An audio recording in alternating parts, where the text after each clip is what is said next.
Hello hello hello কী অবস্থা সবার? অনেকদিন পর একটি লম্বা ব্লগ নিয়ে চলে আসলাম। কয়েকদিন এত ব্যস্ততা ছিল যে আমি একটা ব্লগও শেয়ার করতে পারি, শুধু রিলস দিতেছিলাম। আজকে নিয়ে আসলাম একটি লম্বা ব্লগ। আমরা চলে গেছিলাম হলিডেতে ভ্যানকুভারে, এবং সেখানে বাংলাদেশি স্টোরে আমরা কী কী পাচার করলাম আর কোথায় কোথায় গেলাম সেটা নিয়ে আজকের ব্লগ। Let's go. সো সকালবেলা চলে গেলাম আমরা ব্রেকফাস্ট করতে স্টারবাক্সে, কজ আমাদের হুটহাট প্ল্যান ছিল ভ্যানকুভার যাওয়ার। তখন বাজে বেলা 12টা বা 1টা। স্টারবাক্স থেকে কিছু ড্রিঙ্ক, তারপর নাস্তা টাস্তা করে আমরা রওনা দিলাম আস্তে আস্তে ভ্যানকুভারের উদ্দেশ্যে। অনেকদিন পর লং ড্রাইভে গেলাম। লাস্ট সেপ্টেম্বরে ছিল মনে হয় আমাদের ট্রিপ মেক্সিকোতে। এরপরে এটা হচ্ছে ভ্যানকুভারে প্রায় 3-4 ঘন্টার রাস্তা। স্নো ছিল যার কারণে 4-4.5 ঘন্টার মতো লাগছে। তারপরেই তো গান শুনে শুনে যাচ্ছিলাম, আর নাহিদের সাথে আমার ঝগড়া। ও শুনবে একটা গান, আমি শুনবো একটা গান, এই আর কি কাহিনী। যাই হোক, তারপর আমরা আস্তে আস্তে এই যে স্নো দেখতেছিলাম। অনেক স্নো ছিল ওই দিনের রাস্তায়, খুবই রিস্কি ছিল রোডটা। কেউ এই টাইমে এত লং ড্রাইভ এই কোকাওলাতে যাওয়ার মানে চিন্তাও করা, আমি বলবো যে এটা করা ঠিক না। আমরা রিস্কটা নিয়েই ছিলাম। যাই হোক, চলে গেলাম সারিতে, একটা গুলশান মার্কেট, এটা বাঙালি স্টোর। এখানে ঢুকেই আমি হাতের বামে দেখি, ও মাই গড, জলপাই, তারপর বড় শিম, বিভিন্ন বাংলাদেশে ওই যে শাকসবজি, যে একটা পান, আমাদের একজন বৌদি আছে, উনি পান খেতে খুব পছন্দ করে, তো গিয়েই ওটা আমি পেয়ে গেছি। এই পানটা আমি নিয়ে নিয়েছিলাম।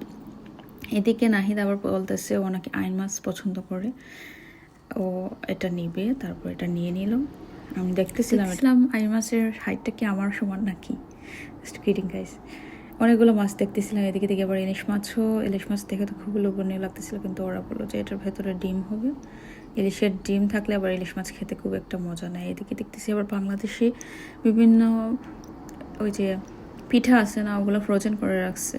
তার মধ্যে দেখি আমি সিলেটি বাখরখানি লেখা একটি প্যাকেট, যেটা আমি নিয়ে নিয়েছিলাম।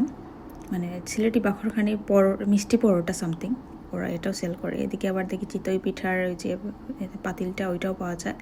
সো ফাইনালি আমাদের ডান। ওখান থেকে চলে গেছিলাম ভ্যানকুভারের উদ্দেশ্যে একটু বাঙালি রেস্টুরেন্টে খাইতে। ওখানে নতুন নতুন রেস্টুরেন্ট হয়েছে 2টা। তো আমরা চলে গেছিলাম রুটিওয়ালাতে। ওখানে আবার দেখা হয়েছে আমাদের খুবই ক্লোজ 2জন ভাইয়ের সাথে এবং ভাবিদের সাথে। চলে গেলাম রুটিওয়ালাতে। সবাই দেখতেছে মেনু কি অর্ডার করা যায়, কারণটা বাঙালি রেস্টুরেন্ট ভ্যানকুভারে। আমরা এই প্রথম বাঙালি রেস্টুরেন্টে গেছি এই ভ্যানকুভারের মধ্যে আর কি। দেখি চটপটি, ফুচকা টুচকা যাটা অ্যাপিটাইজার আছে ওগুলা। তার মধ্যে আমরা দিলাম ফুচকা অর্ডার, দই ফুচকা সবাই শেয়ার করতেছিল, কারণ দেখতেছিলাম যে শেয়ার করেই খাই, কারণ আমাদের মেন্সও আসতেছে ডিনারের জন্য। এদিকে আবার ডাল পুরি, ও মাই গড, এটা এত মজা ছিল, অসম্ভব মজা ছিল এটা। আবার মোগলাইও অর্ডার দিছে সবাই, চিকেন মোগলাই ছিল এটা। এগুলো খেয়ে দিয়ে বিভিন্ন ফুড অর্ডার করছি যে ডিনারের জন্য। কালাভুনা, খিচুড়ি, বিফ কালাভুনা সাথে খিচুড়ি, আবার মোরগ পোলাও, ভর্তা ভাত আমি আবার অর্ডার দিছি ডাল সাথে। ভর্তার মধ্যে ছিল শিম ভর্তা, টমেটো ভর্তা, এগুলো আর কি। আর এদিকে একজন আরেকজনকে পচাচ্ছিল, অনেকদিন পর দেখা সবার সাথে। এই যে ডালটা, কি সুন্দর ডালটা দিছে, পাতলা ডাল, একদম ফিল 5 ভাইয়ের ফিল আসছিল। এই যে ভর্তাগুলা, 5 ভাই সিলেটের একটি মানে খুবই ফেমাস রেস্টুরেন্ট। লাস্টে ডেজার্টের জন্য ওরা কালোজাম দিছে। কালোজাম 2টা আমরা অর্ডার দিছি, একটা ওরা এমনিতেই দিছে। তারপর চলে গেছিলাম একজন ভাইয়ের বাসায়। উনি হচ্ছে গিয়ে, ওদের বাসা হচ্ছে 22 তলায়, ওরা নিউ একটা ফ্ল্যাট নিছে। ওখান থেকে আবার স্কাই ট্রেন দেখা যাচ্ছে, সারির যে স্কাই ট্রেন। ওনারা থাকে সারিতে, আমরা ভ্যানকুভারের উদ্দেশ্যে গেছিলাম খাইতে রুটিওয়ালাতে। ব্যাক করলাম, ওনাদেরকে ড্রপ করে আমরা চলে গেছিলাম আবার আরেকজন ভাইয়ের বাসায় সারিতেই, হুদা ভাইয়ের বাসায়। এবং ওখানে গিয়েও আবার নুডলস, সেমাই, চাটা এগুলো খেয়ে আবার চলে গেছিলাম আমরা অ্যাবটসফোর্ড, যেখানে আমরা ওই রাতটা থাকছি আমাদের একজন খুবই ক্লোজ ভাইয়ের বাসায়।